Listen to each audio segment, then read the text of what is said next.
Bom dia! Nessa aula de hoje nós iremos ver um pouquinho sobre o romantismo e o realismo, que foi um movimento artístico que durou vários anos no século XVIII, tá, gente? E qual que era a linha de pensamento deles?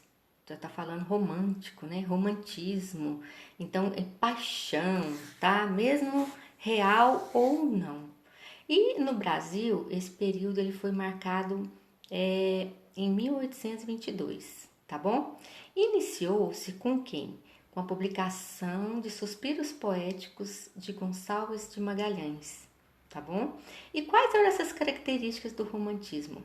Aí são fáceis, né, gente? Porque a gente tá falando romântico, né? A gente já até imagina alguma coisa. Então, ó, predomínio da emoção, do sentimento, que a gente vai chamar de subjetivismo, evasão ou escapismo, fuga à realidade, nacionalismo, religiosidade, ilogismo, idealização da mulher, amor platônico, liberdade de criação, despreocupação com a forma, predomínio da metáfora. Entre as características do romantismo, a gente encontra também a liberdade de criação, né?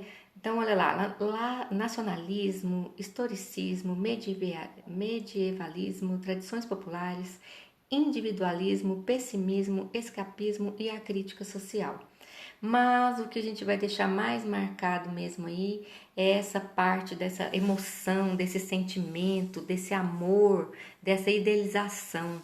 Porque vocês vão ver quando vocês lerem algum romance dessa época, vocês vão notar nitidamente isso, tá? E os principais escritores? Vamos lá, nos escritores? Tem vários escritores e muito bons, gente. Eu indico muito vocês a pegar um livro dessa época para ler. Olha, Canção do Exílio do Gonçalves Dias, Noite na Taverna de Álvares de Azevedo, Castro Alves, A Tragédia no Mar. E a gente tem algumas gerações na parte do quando a gente está estudando sobre o romantismo. Nessas gerações, os autores vão escrever de acordo com o que ele estava sentindo na época, né? Então, foram classificados esses em três gerações para mostrar essa temática, tá? Então, cada geração, uma temática vai predominar mais. Não que não haja outras características lá, tá? Mas vai predominar. Então, a primeira geração foi de 1840 a 1850 e foi a fase indianista ou nacionalista. Então, a temática era o quê? O índio, a pátria, e destacou-se mais quem aí? Gonçalves Dias, em Canção do Exílio, e Juca Pirama, tá?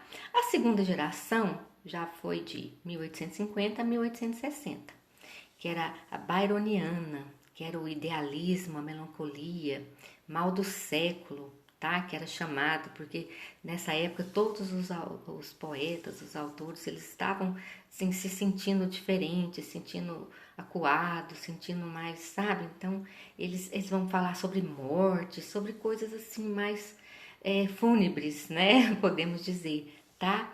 Mas nada que não tenha, tá? Alguma coisa romântica também. Então, vamos lá, vamos ver quem se destacou aí. A temática era da morte, olha só. O Álvares de Azevedo destacou-se, tá? E que ele era chamado poeta da dúvida, que ele tinha obsessão pela morte. Então vocês vão ver algumas coisas falando sobre, sempre falando sobre a morte. E por que, né? Byronista lá, porque ele recebeu a influência desse Byron, de Shakespeare, né? Então ele oscila entre a realidade e a fantasia, tá bom? E o livro de contos Noite na Taverna. Quem quiser pode pegar lá para ler, tá? E a terceira geração. Então, a última geração aí foi de 1860 a 1870. E era chamada de condoreira ou social ou goana. A temática, então, era o quê? A abolição e a república. Era a época que estava acontecendo isso, tá? Então, destacaram-se na poesia Castro Alves, com obras Espumas Flutuantes, O Navio Negreiro, Vozes da África, e prosa, o José de Alencar, tá? Que é muito bom, defensor do falar brasileiro, da forma ao herói, amalgamando a sua vida à natureza. E Joaquim Manuel de Macedo com a obra Moreninha.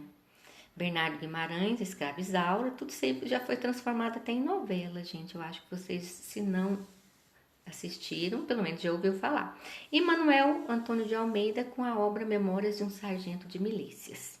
E o realismo era completamente o contrário aí do romantismo. O romantismo, vocês viram que era aquela busca, né? Aquela coisa idealizada, aquele sentimento. Aqui não. E vai iniciar com um romance de Memórias Póstumas de Brás Cubas, né? Que você já deve ter ouvido ou lido, em 1881.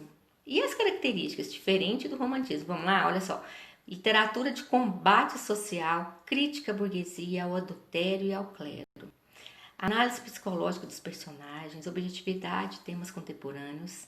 Ele também foi um movimento artístico muito importante, gente, porque eles mostravam realmente como era. Por exemplo, em Iracema, José de Alencar, ele coloca a mulher, como lá eles, né, exaltavam a mulher, ele coloca a Índia, né, que é a Iracema, como a coisa mais linda do mundo.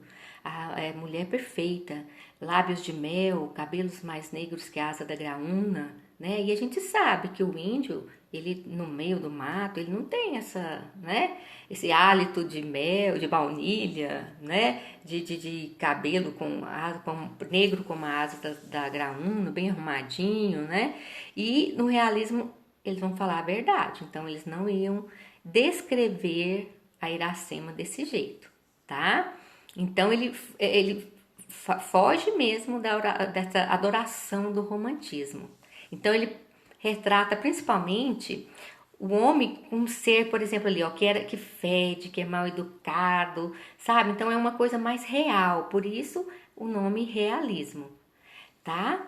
E quais são essas características? Vamos ver essas características? Ó, então, ó, o contrário do romantismo, ó, oposição ao idealismo romântico, não há envolvimento sentimental, representação mais fiel da realidade, meio de romance como meio de combate e crítica às instituições sociais decadentes como o casamento, por exemplo, análise dos valores burgueses com visão crítica, denunciando a hipocrisia, a corrupção, tá, gente? Então, tudo isso aí.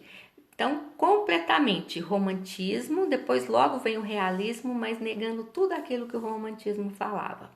E então, os principais autores aí, a gente tem Raul Pompeia com o Ateneu, a Luísa Azevedo no Cortiço, o Mulato, né? A Casa de Pensão, Inglês de Souza, o Missionário, Adolfo Caminha, a Normalista, Bom Crioulo e Domingos Olímpio, Luzia Homem, tá bom? Então, gente, na próxima aula veremos alguns textos românticos e textos realistas para vocês verem a diferença. E qualquer coisa podem me procurar ou podem pesquisar mais sobre o assunto também. Obrigada, até a próxima.